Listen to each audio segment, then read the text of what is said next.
While you were thinking about what to say, someone else took your position. While you were analyzing the perfect response, they already moved. While you were living in your head, you were dying in the world. Niccolo Machiavelli watched Italy burn because its princes couldn't act. They had intelligence resources advisors, but they deliberated while foreign armies moved. The French invaded. The Spanish conquered. The decisive, even if brutal, took everything from the thoughtful. Machiavelli didn't write The Prince for philosophers. He wrote it for survivors. And right now, you're not surviving. You're drowning in your own thoughts. You sit in meetings, brilliant ideas swirling in your mind, but someone less intelligent speaks first and gets the credit. You rehearse conversations for hours while others improvise their way to influence. You know the right move, but by the time you've calculated every angle, the game has moved on. Your thoughtfulness has become your prison. Your intelligence has become your handicap. This isn't about mental health in the therapeutic sense. This is about mental clarity as a weapon. This is about recognizing that overthinking isn't wisdom, it's paralysis dressed up as strategy. The enemy isn't society, the system, or other people. The enemy is the voice in your head that has been weaponized against you. You've been trained to think when you should act. You've confused deliberation with power. The system taught you to be a philosopher when the world rewards generals. And now you're exhausted not from doing, but from the civil war raging in your skull. Watch them, the mediocre ones who move fast surround you at every turn. They're not smarter. They're just not trapped watching themselves think. Look at the physical evidence of your defeat.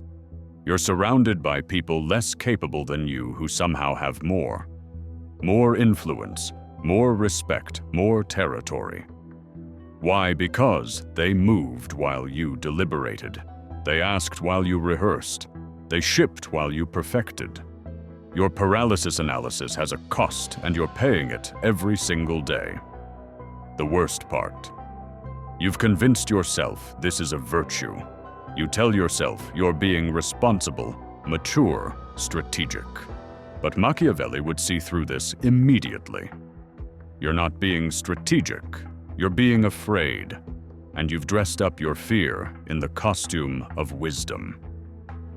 Here's what Machiavelli understood that modern self-help won't tell you. The person who acts with 70% information while you're waiting for 100% certainty has already won. This is the gap between virtù and fortuna, between those who shape their fate and those who wait for fortune to hand them power. The power mechanism is simple. You've been taught that delayed gratification, think before you act, and measure twice, cut once, are virtues. They're not. They're tools of control designed to keep you stationary while the players move. Your boss who makes snap decisions, your competitor who ships imperfect products, the person who asked her out while you crafted the perfect text, they all understand something you don't.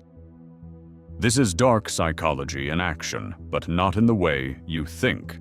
It's not about manipulating others. It's about recognizing how you've been manipulated into believing that thinking equals intelligence. You've turned contemplation into an identity. I'm the deep one, the strategic one. No, you're the frozen one. And frozen people don't take territory. Let me show you the mechanism more clearly. Every system needs obedient participants. The modern system doesn't need you to be stupid. It needs you to be smart enough to see problems, but too paralyzed to act on them. It needs you to exhaust yourself in analysis while others execute. This is mind control at its most sophisticated. You think you're free because you're thinking, but your thoughts are your cage. Machiavelli wrote in The Prince, "The prince who relies entirely on fortune is lost when it changes." Translation: if you wait for the perfect moment, the perfect plan, the perfect words you're waiting for, fortune to hand you power, it won't. Fortune favors the bold, not the careful. This is the effectual truth, the world, as it is not as it should be. The binary is clear. Players act with incomplete information and adjust as they go. The played wait for certainty and never move. Movers think while doing. Thinkers think instead of doing. The present respond to reality in real time. The absent respond to simulations in their head. Here's the psychological trap that keeps you locked in. You tell yourself you're being strategic, thoughtful, responsible. You believe that the person who thinks longest wins. But observe reality. The person who thinks longest is still thinking, while others are already counting their winnings. You're not playing chess. You're playing speed chess, and you're losing on time. The truth, you're being controlled.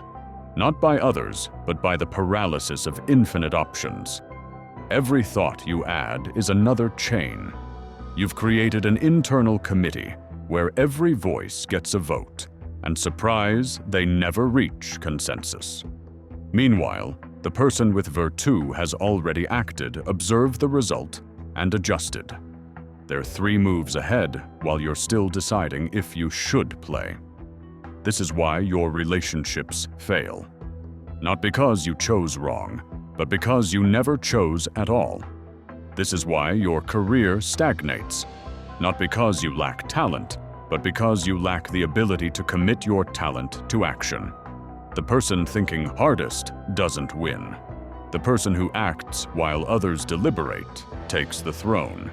And they're sitting on it right now, watching you think about whether you should maybe one day possibly consider making a move. From the Prince. Chapter 25. Machiavelli wrote, "I judge it true that fortune is the arbiter of half of our actions, but she still leaves us to direct the other half." This is the principle of virtù versus fortuna. And virtù is killed by overthinking. Fortuna is everything outside your control markets, luck, other people's choices, timing. Virtù is your capacity for decisive action, adaptation, and willpower. The prince with virtù doesn't wait to figure it all out. He moves, observes the result, adjusts. The prince without virtù creates 47 scenarios in his head and does nothing. This is counterintuitive to modern culture. We worship emotional intelligence, which has become code for hesitation. Thoughtful consideration, code for delay. Consensus building code for diffusion of responsibility. Strategic patience, code for cowardice. You've been taught that the good person thinks about consequences endlessly. Machiavelli says the effective person acts, then handles consequences. Look at reality. Every fast-growing company has a founder who shipped before they were ready. Every decisive battle was won by generals who moved when experts said, "Wait." Every successful relationship has someone who made the move, not calculated it. Every powerful leader acted their way into position, not thought their way there. But here's what they won't tell you in the self-help books. Successful people aren't less anxious than you. They're not more certain. They don't have better information. They just have a different relationship with the inner voice. While you treat every thought as crucial intelligence requiring analysis, they treat thoughts as weather-passing temporary, not determinative of action. Think about this carefully. When you're stuck in your head, you're treating the mind like an oracle. Every anxiety it produces, you examine. Every doubt it generates, you investigate. Every fear it manufactures, you respect. You've given your thoughts the authority of truth. This is the fundamental error. Thoughts are not truth. They're just electrical signals your brain produces.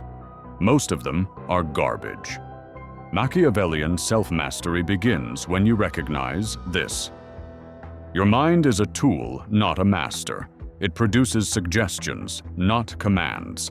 The person living in their head has confused the two. They think because the mind said it, they must address it. No. You observe it, evaluate whether it's useful, and if it's not, you ignore it and act anyway. Machiavelli warned in chapter 17. Men ought either to be well treated or crushed, because they can avenge themselves of lighter injuries of more serious ones they cannot. Apply this internally. Your thoughts should either be fully engaged with when useful or completely ignored when they paralyze. The middle path, half listening to anxiety, half trying to act, is where you destroy yourself. The person living in their head does neither. Not thinking effectively, not acting effectively. Pure strategic waste. They're like a general who spends so much time wargaming scenarios that the actual war is over before he commits troops. This isn't intelligence. It's suicide by deliberation. This is about self-mastery through detachment, not suppression. You're not fighting the voice. You're refusing to obey it. That's the difference between mind control and being controlled by your mind. The person who controls their mind doesn't silence it. They choose which thoughts to act on and which to let pass like clouds. This is mental clarity as power, not as peace. And here's the dark truth about overthinking that no one wants to admit. You're not overthinking because you care so much about making the right choice. You're overthinking because you're terrified of being wrong. You're terrified of being judged. You're terrified of the consequences of action. So you hide in analysis. You call it wisdom, but Machiavelli would call it what it is: cowardice dressed in intellectual clothing. Tactic 1. The 3-second decision rule. For non-fatal decisions, which is most decisions, you have 3 seconds from thought to action. Should I send this email? Count to 3, send it, or delete the draft forever. Should I speak up in this meeting? Count to 3, speak or stay silent, consciously. Should I make this call? Count to 3, dial, or cross it off the list. This isn't recklessness. This is recognizing that 90% of your deliberation after the first 3 seconds is just anxiety in disguise. The first thought is usually right. Everything after that is your fear trying to talk you out of it. Scenario: you're in a meeting. Someone proposes a flawed strategy. You see the holes immediately. The old you thinks, let me consider how to phrase this. Diplomatically, wait for the right, mustn't, maybe send an email later. The Machiavellian move, 3 seconds. I see 3 problems with this approach. Then speak. No preamble, no apology, no, I might be wrong, but you become the person who speaks with authority because you moved while others were rehearsing their internal monologue. Yes, you'll say something wrong occasionally, and you'll adjust faster than the person who said nothing learned anything. Errors of action are correctable. Errors of inaction are permanent. But here's the deeper game.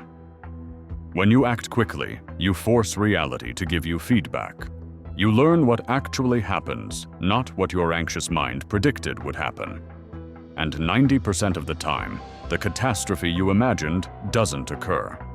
Your mind lied to you. It always does. The 3-second rule is how you stop overthinking and start learning from reality instead of your imagination. Tactic 2. Strategic silence as psychological warfare. While you've been filling silence with words, explanations, justifications, the powerful use silence as a weapon. This is dark psychology applied to social dynamics. Humans are terrified of silence. When you pause, they assume you're displeased, rush to fill the gap, reveal information they meant to hide, make concessions to restore harmony. Most people can't tolerate silence because they're trapped in their heads. Silence means they're alone with their thoughts, and their thoughts are usually attacking them. So they fill every gap with noise. Words, explanations, justifications, anything to escape the inner voice. But when you've achieved mental clarity through detachment, silence doesn't frighten you. You're comfortable in the gap. You can sit in it. And this makes you dangerous. Scenario: someone attacks you publicly, undermines your work in a meeting. The amateur move is immediate defense explanation justification, which looks weak and validates the attack. The Machiavellian move, make eye contact, pause for 4 seconds. An eternity in group settings, simply say, interesting perspective, then return attention to the group.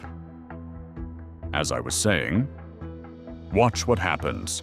You didn't engage, the attack gave it no fuel.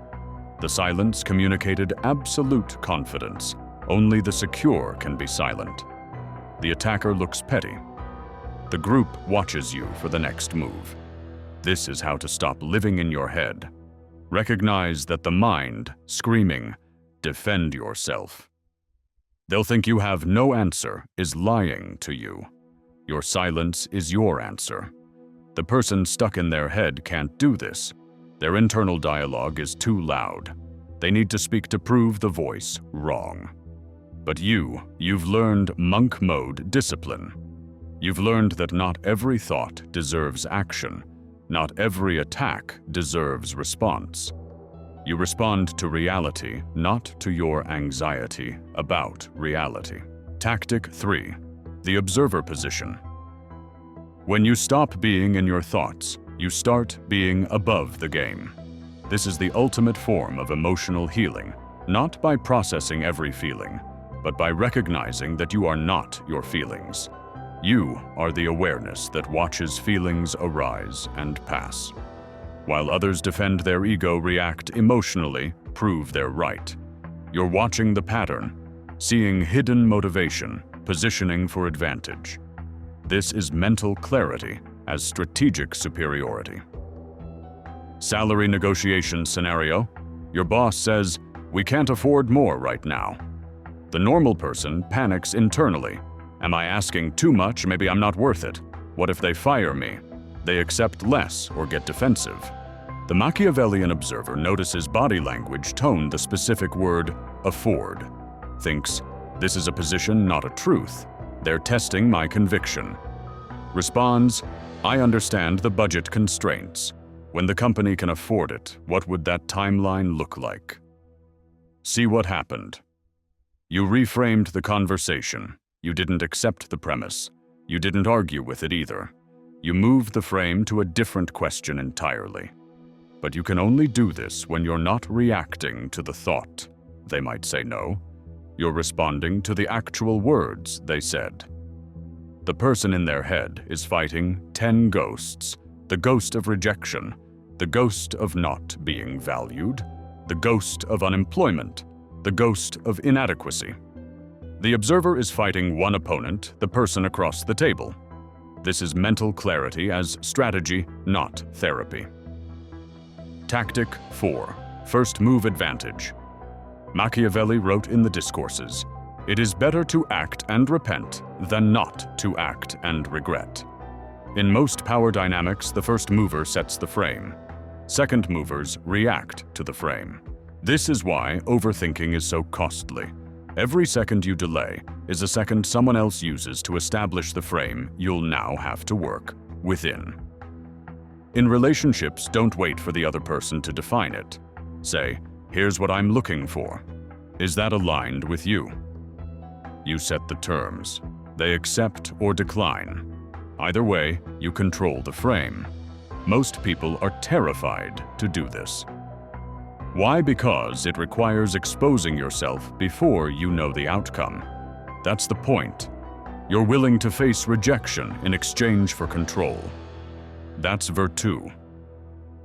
In business, announce your pricing first. Force the market to respond. You anchor the negotiation.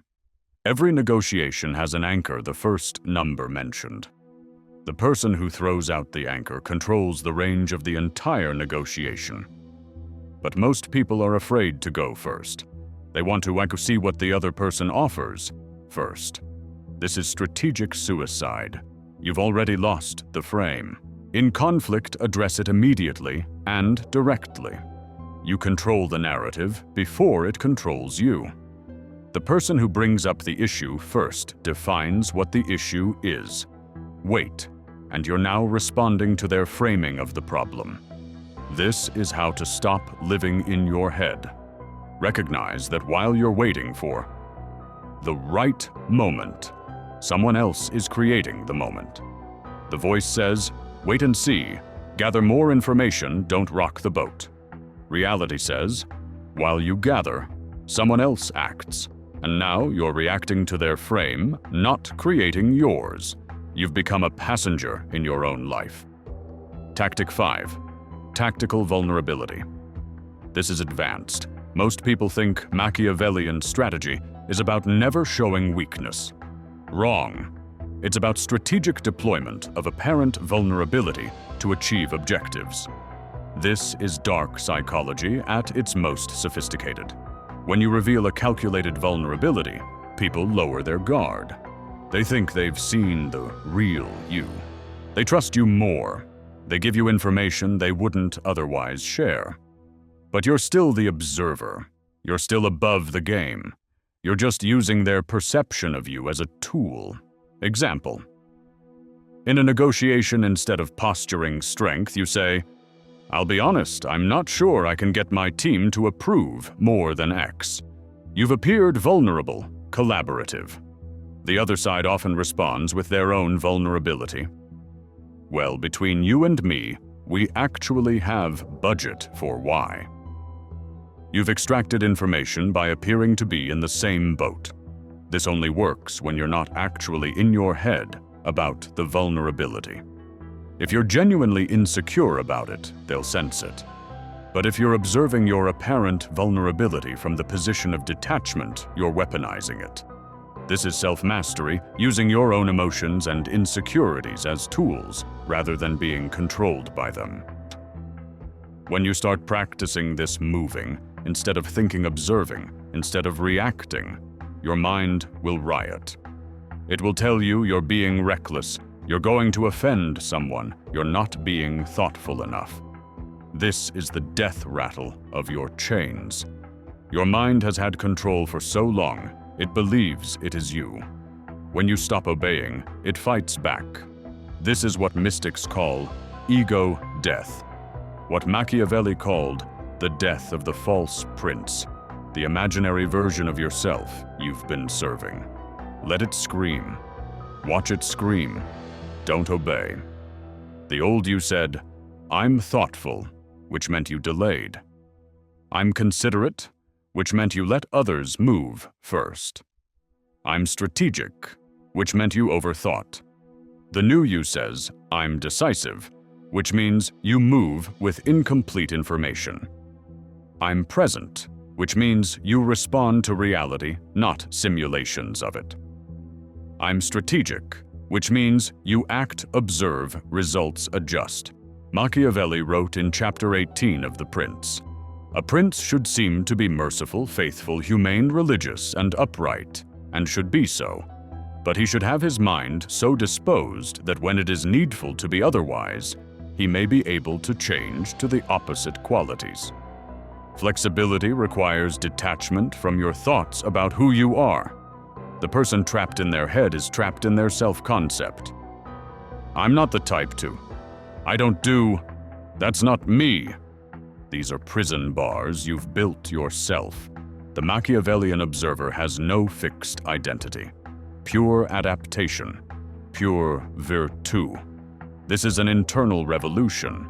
Right now, you have a usurper on your throne. The voice that tells you what everyone's thinking, the narrator that replays your failures, the anxious consultant that paralyzes every move.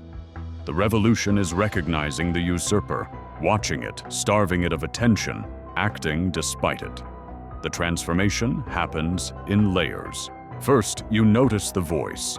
You catch yourself in the middle of an internal argument and think, wait, who am I arguing with? This is the beginning of mental clarity, the recognition that you are not the voice. You are the awareness that hears the voice. Second, you start catching the voice earlier, before it would run for hours before you noticed. Now you catch it within minutes, then seconds. You're building the muscle of awareness. This is monk mode training, not about achieving silence, but about achieving sovereign attention. You choose what to pay attention to, not your anxious mind. Third, you start acting despite the voice. It screams, "Don't send that email." You send it anyway. It warns, "They'll judge you." You speak anyway. You're no longer negotiating with it. You're observing it and acting according to reality, not according to its paranoid simulations. Fourth, the gaps between thoughts grow longer. You experience moments of pure presence. You're in a conversation and you realize you're just listening. Actually listening, not preparing your response, not judging what they're saying, not thinking about what they think of you. Just listening. This is power. This is how to stop living in your head. When you do this, you stop being controlled by fear of judgment, because you're not listening to the simulation of judgment. You stop being controlled by others, because you're not controlled by your thoughts about others. You become ungovernable, not rebellious, not reactive, simply sovereign over your own attention. The Machiavellian promise isn't happiness or peace or comfort. It's power. The power to move when others freeze. The power to see reality while others argue with ghosts. The power to act while others deliberate themselves into extinction. This is emotional healing, redefined not as the absence of difficult emotions, but as the ability to act effectively, regardless of what you're feeling. Machiavelli dedicated the prince to Lorenzo de' Medici, a man who would actually use the knowledge. He didn't write it for scholars, he wrote it for survivors. This isn't for people who want to feel better about themselves, it's for people who are tired of being prey. When you finally stop living in your head, you don't join the game. You don't win the game. You realize you've been playing alone, while everyone else already moved. The question isn't, should I stop living in my head? The question is, how much longer can I afford to? While you were thinking about your answer, someone else already took your position. This is monk mode, stripped of the mysticism, pure presence, pure action, pure power. This is emotional healing through recognition that your emotions are data, not directives. This is mental health redefined as strategic clarity rather than comfortable numbness. The person who escapes their head doesn't become peaceful. They become dangerous. Dangerous to mediocrity. Dangerous to manipulation. Dangerous to anyone who relies on your paralysis to take what should be yours. Stop overthinking. Start observing. The world is waiting for no one. Here's how you'll know if you've truly understood this, or if you're still a prisoner pretending to be free. Tomorrow morning, you'll wake up, and the voice will start immediately. It will tell you about everything you need to worry about. Your responsibilities, your failures, your inadequacies. The old you would engage with this. You'd start planning, defending, explaining to yourself why things are the way they are. The test is simple. Can you watch it happen without obeying, not fighting it, not suppressing it, not trying to think positive thoughts to drown it out, just watching, like you're watching a stranger have a nervous breakdown on the street? Interesting, but not your problem. If you can do this, if you can observe the mental chaos without becoming it, you've taken the first step toward self-mastery. If you immediately get sucked into the drama, if you find yourself arguing with the voice or obeying its commands, you're still living in your head. You're still controlled. Machiavelli wrote The Prince because he understood something most people never grasp. The world is a battlefield, and the first battle is always internal. If you can't command yourself, you'll spend your entire life being commanded by others, by their expectations, their judgments, their agendas, and worst of all, by your own mind's simulation of their expectations and judgments. The stakes are higher than you think. Every day you spend trapped in overthinking is a day someone else is taking territory. In business and relationships in your own life, the players are moving while you're deliberating. They're not smarter than you. They're not more talented. They're just not paralyzed by the illusion that thinking harder will somehow protect them from reality. Here's the dark psychology truth that makes most people uncomfortable. Your mind doesn't want you to escape. It has convinced you that it is protecting you.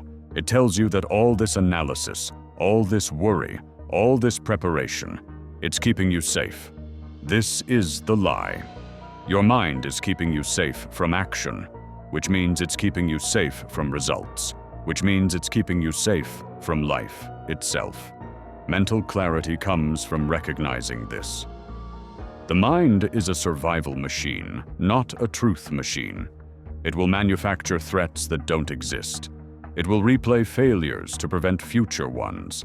It will simulate catastrophes to keep you cautious. This was useful when we lived in caves, and every decision could mean death. But you're not in a cave. You're in a world where the biggest danger is not acting at all. So here's your final test, your initiation into Machiavellian consciousness. The next time you face a decision, any decision, and you feel the familiar paralysis of overthinking beginning, I want you to do something radical. I want you to act within 10 seconds. Not recklessly, not without thought, but without deliberation. Take the first reasonable action that presents itself and move. Watch what happens. Watch your mind scream. Watch it throw up every possible catastrophe. Watch it tell you you're being irresponsible, foolish, reckless. And then watch what actually happens in reality. 90% of the time, the catastrophe doesn't occur. Your mind lied to you. It always does. This is how you build virtue. Not through thinking about it, not through understanding it intellectually, but through direct confrontation with the gap between your mind's predictions and reality's results. Every time you act despite the voice, and nothing catastrophic happens, you weaken its authority. Every time you move and adjust based on real feedback instead of imagined consequences, you strengthen your capacity for decisive action. The person who masters this becomes untouchable. Not because they never fail, they fail constantly, but because they fail forward, learning from reality instead of their imagination. They become what Machiavelli called flexible in fortune, able to adapt to circumstances because they're not rigid in their thinking about who they are or what they should do. The question that remains is not whether this works. The question is whether you have the courage to find out. Because to escape your head, you have to be willing to face what you've been hiding from the raw, unfiltered, unpredictable nature of reality. And most people prefer the comfortable prison of their thoughts to the terrifying freedom of the present moment. Machiavelli didn't write for most people. He wrote for the few willing to see the world as it is and act accordingly. The question is, are you one of the few, or are you still thinking about whether you might be? The world has already moved on. The only question is whether you're moving with it, or still sitting in your head planning your first step.